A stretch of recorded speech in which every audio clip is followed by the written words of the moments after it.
आता मला तुम्हाला जे शिकवायचंय, तर परीक्षेसाठी लक्षात घ्या, आपल्या डे टू डे लाईफ मधली जे 3 इंधनं आहेत. एल-पी-जी, सी-एन-जी, एल-एन-जी. या तिन्हीचं सिम्बॉल नॉर्मली या टाइपचं असतं हे लक्षात घ्या. LPG liquefied petroleum gas, CNG compressed natural gas, तिसरा आहे एल-एन-जी लिक्विफाईड नॅचरल गॅस. समोर सांगण्याच्या अगोदर एक सिंपल पॉइंट तुम्हाला सांगतो. एल-पी-जी हा कसा असतो? हा लिक्विड स्वरूपात असतो. सी-एन-जी गॅसियस स्वरूपात असतो आणि एल-एन-जी हा गॅसच आहे. पण क्रायोजेनिक टेक्निक वापरून या एल-एन-जीला एवढं थंड केलं जातं, की हा जो गॅस आहे, हा लिक्विड स्वरूपात स्टोअर होतो. लक्षात घ्या, एल-पी-जी लिक्विड असतं. बाहेर आल्यानंतर ते गॅसियस फॉर्ममध्ये कन्व्हर्ट होतं. सी-एन-जी गॅस स्वरूपातच असतो. एल-एन-जी टेक्निकली गॅस स्वरूपात असतो. पण या एल-एन-जीला या लेव्हलला थंड केलं जातं, की हा असणारा एल-एन-जी ऑटोमॅटिकली कन्व्हर्ट होऊन लिक्विड स्वरूपात येतो. सो लक्षात ठेवा एल-एन-जी सुद्धा कसा असतो? लिक्विड स्वरूपात असतो. तिन्हीमधला फरक सुद्धा सांगतो कुठनं मिळतो. तर एल-पी-जी कुठनं मिळतो? तुम्ही ऐकलं असेल बघा, जे रिफायनिंग होतं बघा, कशाचं? क्रूड ऑइलचं. क्रूड ऑइलची रिफायनिंग सुरू झाल्यानंतर त्यामधनं कुठनं ब्युटेन मिळतं, कुठनं केरोसिन मिळतं, डिझेल मिळतं, पेट्रोल मिळतं. तर कच्च्या तेलाच्या रिफायनिंगमधून आपल्याला एल-पी-जी मिळतं.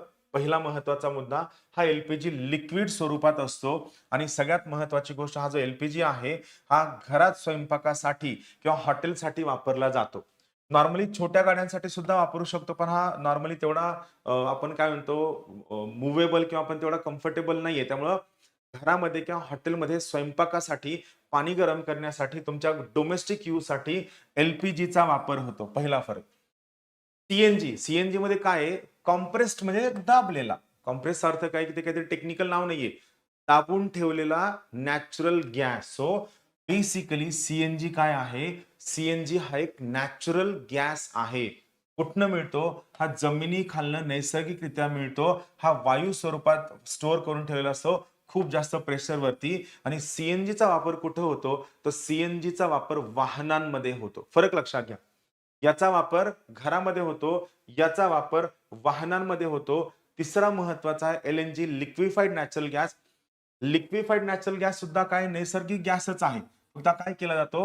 हा लांबच्या प्रवासासाठी वापरला जातो. हे तुम्हाला एल-एन-जीला एका ठिकाणावरून खूप दूरच्या ठिकाणावरती ट्रान्सपोर्ट करायचं असतं आणि एका ठिकाणावरून दूरच्या ठिकाणी ट्रान्सपोर्ट करताना जर तो गॅस स्वरूपात असेल, तर इश्यू होऊ शकतो, गळती होऊ शकते. आपण खूप जास्त ट्रान्सपोर्ट करणं खर्चिक होऊ शकतं. म्हणून याला अगोदर काय केलं जातं? याला कॉम्प्रेस केलं जातं आणि कॉम्प्रेस करून लिक्विड स्वरूपात कन्व्हर्ट केलं जातं आणि लिक्विड स्वरूपात मग याला ट्रान्सपोर्ट केलं जातं. आपण पुढे पाहणार आहोत, की याचा फायदा काय होतो. हा गॅस खूप थंड करून पाण्यामध्ये कन्व्हर्ट केला जातो. याचा मुख्य वापर कुठं असतो? तर कारखाने, जहाजे, अवजड ट्रकसाठी असतो. थोडक्यात एल-पी-जी घरामध्ये वापरला जातो.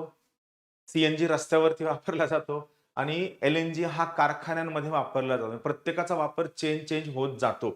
एल-पी-जी घरामध्ये, सी वाहनांमध्ये आणि हा जो एल-एन-जी आहे, हा एल-एन-जी आपण वापरतो इंडस्ट्रियल यूजसाठी. इंडस्ट्रियल वापरासाठी एल-एन-जी आपण वापरतो या ठिकाणी.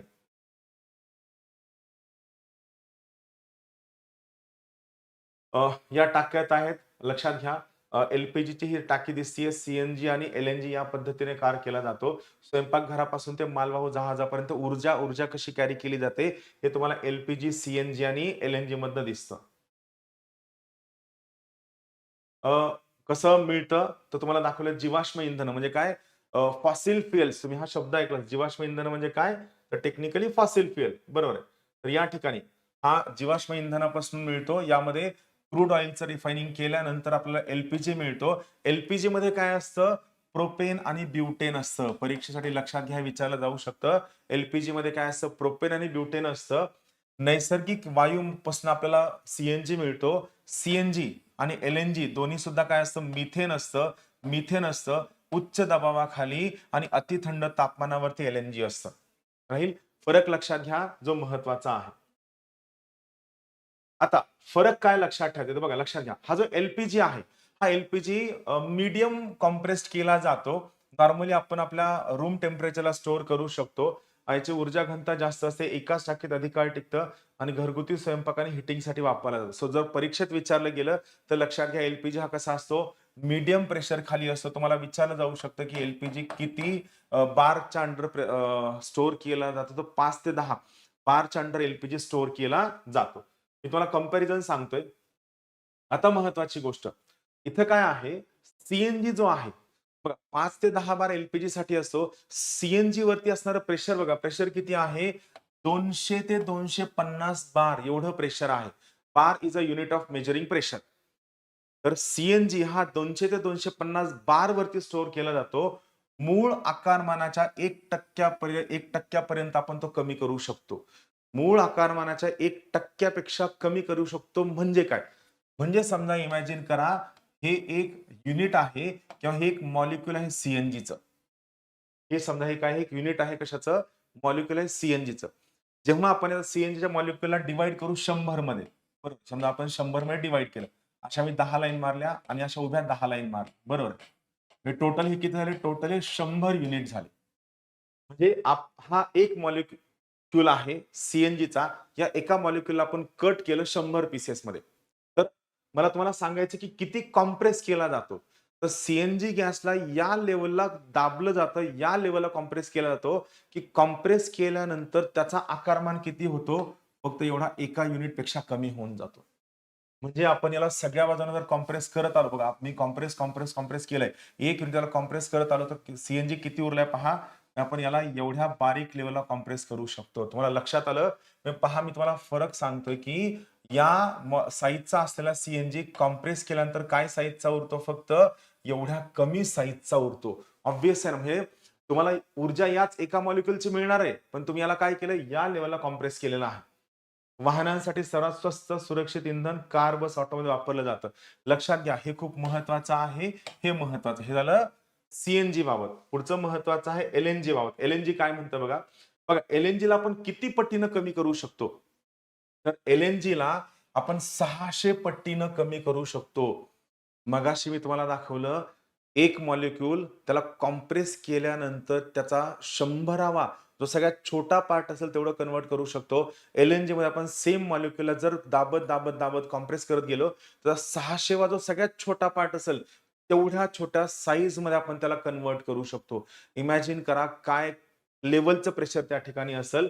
आणि जर तुम्हाला याला या लेवल, म्हणजे थोडक्यात बघा, याला तुम्ही कॉम्प्रेस केल्यानंतर किती छोटं होतं, तुम्हाला या लेवलला कॉम्प्रेस करण्यासाठी क्रायोजेनिक तापमान लागतं, which is there -162 degree centigrade. Cryogenic तंत्रज्ञान आहे, मी सेपरेटली नंतर कधीतरी क्रायोजेनिक तंत्रज्ञान काय शिकवल. पण इथे लक्षात घ्या, एलएनजी ला तुम्ही कॉम्प्रेस केल्यानंतर 600 पट तो छोटा केला जाऊ शकतो. पण यासाठी क्रायोजेनिक तंत्रज्ञान लागतं, ज्यामध्ये तापमान अत्यंत कमी केलं जातं, जवळपास -162 डिग्री पर्यंत कमी केलं जातं.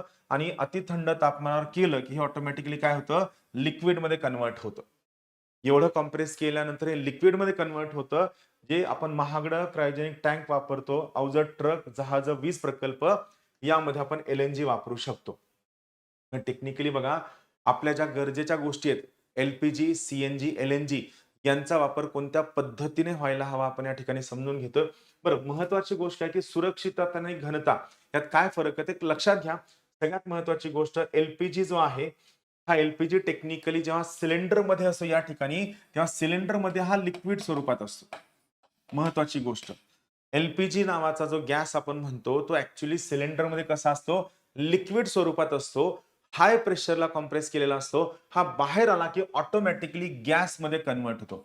इथून बाहेर आला की गॅस मध्ये कन्वर्ट होतो. एक परीक्षेसाठी महत्वाचा लाईन लक्षात घ्या, एलपीजी हा हवेपेक्षा जड आहे, याला स्टार मार्क करून ठेवा, महत्वाचा आहे. एलपीजी हवेपेक्षा जड आहे, त्यामुळे ज्या ठिकाणी हवा नाहीये त्या ठिकाणी जर एलपीजी लीक झाला तर तो जमिनीवर साचतो, आणि जमिनीवर साचल्यानंतर जर चुकून या ठिकाणी कोणताही ज्वालाग्राही पदार्थ आला तर याला आग लागू शकते आणि खूप मोठ्या प्रमाणात भडका होऊ शकतो. दोन महत्वाच्या गोष्टी, एलपीजी गॅसमध्ये असताना लिक्विड स्वरूपात असतो. हा गॅसच्या बाहेर या टाकीमध्ये असल्यानंतर लिक्विड स्वरूपात असतो. टाकीच्या बाहेर पडला की हा गॅस स्वरूपात कन्वर्ट होतो. आणि महत्वाची गोष्ट, एलपीजी ची डेन्सिटी हवेपेक्षा जास्त असल्यामुळे जर एखाद्या ठिकाणी हवा वाहती नसेल तर त्या ठिकाणी तो एलपीजी जमिनीवर स्टोअर होतो, आणि मग जर ज्वालाग्राही पदार्थ जवळ आला तर त्या ठिकाणी स्फोट होऊ शकतो. सीएनजी मात्र हवेपेक्षा खूप हलका आहे. त्यामुळे काय होतं की सीएनजी जरी लीक झाला, खूपदा गाड्यांमध्ये लोकांना वाटतं ना की सीएनजी लीक झाला तर काय होईल, ऍक्सिडेंट झाला तर काय होईल, काय अडचण होऊ शकते. तर सीएनजी हवेपेक्षा एवढा हलका आहे की जर तो लीक झाला तर तो खूप स्पीडनं वातावरणात विरघळतो. त्यामुळे हा बाहेरच्या वापरासाठी अत्यंत सुरक्षित आहे. ना कुठं स्टोअर होणार नाही. ज्या स्पीडनं हा हवेत विरघळतो तो खूप जास्त आहे. एल-एन-जी सीएनजीच्या पुढचं एल-एन-जी बाष्पीभवन झाल्यावर हवेपेक्षा हलका होतो आणि तो सहज विरघळून जातो. म्हणजे ॲक्सिडेंटचा चान्स हा एल-पी-जी मध्ये सगळ्यात जास्त असतो ॲज कंपेअर टू सीएनजी आणि एल-एन-जी. हे कंपॅरिझन तुम्हाला दिलंय. एल-पी-जी लिक्विड स्वरूपात असतो, सीएनजी वायू स्वरूपात, एल-एन-जी द्रव स्वरूपात असतो.